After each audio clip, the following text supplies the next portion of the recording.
So, for the record, I have not actually been to Mars, but I think it's safe to say that we got the better deal. In recent years, with the help of the Mars rovers that have been sent to the Red Planet, we have for the first time found organic material and water locked deep in Martian rocks. On the planet that is at once both so far away and so relatively close to home, the building blocks of life have been discovered. Gentry Lee, an engineer at the Jet Propulsion Laboratory, said, "When we look at Mars, we have to wonder, did life happen there as well? And if so, what happened to it?" He goes on to muse that if life evolved first on Mars, what's the possibility that life was somehow knocked off of Mars and carried all the way to the planet Earth? If that is indeed what happened, that of course actually makes all of us and every living thing on Earth Martians. But lest you mistake this for a sermon on our being Martians, my fellow Earthlings, it's actually a sermon about grace and the delicate thread of life, about the awesome, staggering grace that gave us birth, and about the grace that gives us birth even still, with each new day, with each revolution of this magnificent blue-green ball that we are on. As I said earlier, we got the far better deal. For starters, the terrain on Mars is notoriously rocky, and the temperatures range from a balmy 35 degrees down to a very frigid minus 143. Sort of like a typical year in Toronto, but a little bit worse. The upside, though, is that there are no black flies.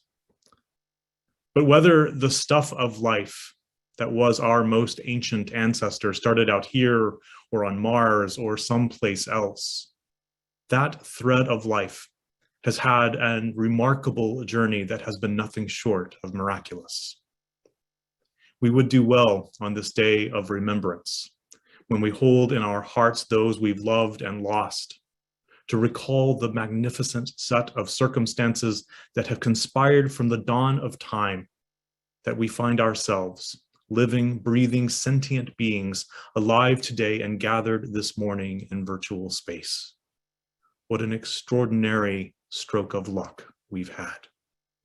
What an amazing break that from a big bang some 14 billion years ago, life emerged and gave birth to the possibilities we now know in our very bodies.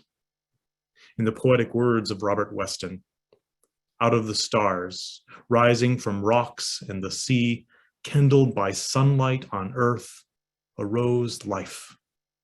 Ponder this thing in your heart," he says, "life up from sea, eyes to behold, throats to sing, mates to love.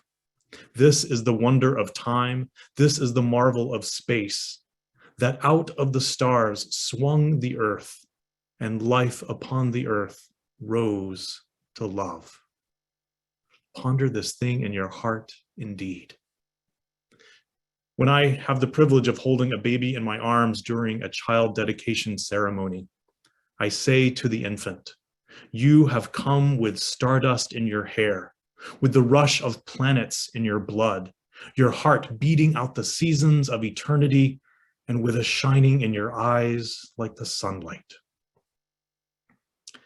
If you have witnessed one of these ceremonies, you may know that that's the part where I am prone to get weepy, because it is such a blessed thing to remind a newly minted little human and to remind us all that we are all children of the universe, each of us having come forth from the depths of time to live for such a precious moment upon this earth. And what a wild and winding journey it has been for us all. Bill Bryan reminds us just how very contingent our lives are. Consider the fact that for 3.8 billion years, he says, not one of your pertinent ancestors was squashed, devoured, drowned, starved, stranded, stuck fast, untimely wounded, or otherwise deflected from its life's quest of delivering a tiny charge of genetic material to the right partner at the right moment in order to perpetuate the only possible sequence of hereditary combinations that could result eventually, astoundingly, and all too briefly in you. It is good to be reminded that each one of us is a project billions of years in the making, born of the very elements of the universe that have danced their way through time and all of living history to take shape in the body that we each know in the here and now. When we take that in, when we truly take in this marvelous fact, it should be more than enough to make us pinch ourselves for wonder that so much effort and such good fortune have gone into creating each and every one of us. Now, of course, it's tempting to behold this magnificent journey and just chalk it up to a really long-running streak of terrifically good luck. That's certainly one way to look at it. Others look to this story and see it obviously as the hand of God or providence moving throughout history.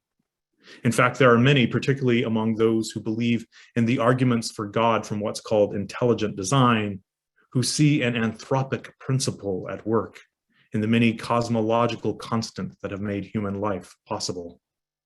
They find proof for God in the stunning series of narrow conditions that are required for life to have taken hold and survived to this day. A few degrees this way or that, and we'd all be frozen or fried. Same thing if the tilt of the earth were different, or if we were spinning around much faster than we do. It's a compelling argument, and I appreciate its appeal. But where others see luck or see God, I simply see grace. Amazing, astonishing grace. For me, grace is defined as that which we don't earn or expect or even deserve. Gifts that we've not had to ask or work for. Gifts that simply are. Gifts that simply are ours to make of them what we will. My friend Aaron White has reminded me that this is how the universe actually works. That the universe that has given us birth doesn't demand merit on our part in order to impart its gifts. The gift of life is ours, there for the taking. Aaron calls the universe a self-giving economy of grace, because it doesn't require that we or any living thing be worthy or even sufficiently good before bestowing its gifts upon us. The gifts are simply given, or better, were given so very long ago, in the marvelous unfolding of the universe that did not demand that we who have come into this vast inheritance of life be deserving of any of it. That doesn't mean it's been easy along the way, and it doesn't mean that everyone starts out in this world on an equal footing. To quote Hobbes, life for far too many has indeed been brutish, nasty, and short. And any news report bears witness to the countless ways we routinely squander our inheritance and disregard the value of the great gifts that we have been given. Still, the gifts set forth at the dawn of time were given unconditionally, without any regard to how deserving or how grateful any future recipients might prove to be. On one hand, we find ourselves in a place not unlike the mythic garden in which Adam and Eve found themselves, surrounded by beauty, yet sometimes grumbling about having to do our chores and take some responsibility. In this Eden, though, it is we who banish ourselves from the garden, as we spoil what came to us by grace, and what we arguably are required to pass on as the continuation of that gift of grace to others. It turns out that what came to us humans so unconditionally has developed over time, I think, to bear one obvious condition, that we are morally obligated to ensure that the grace of life goes on and on. That means that what has been so freely given is not completely free. The first of the 6 sources of Unitarianism states that we draw on direct experience of that transcending mystery and wonder affirmed in all cultures, which moves us to a renewal of the spirit and an openness to the forces that create and uphold life. On this day of remembrance, as leaders from around the globe gather in Glasgow to debate how best to mitigate the worst effects of climate change, we would do well to embrace this gift and the life it sustains with all of the gratitude that we can summon, and to ask ourselves, What part is ours to play in the unfolding grace of this world? Especially since we now know that Mars is not really an option.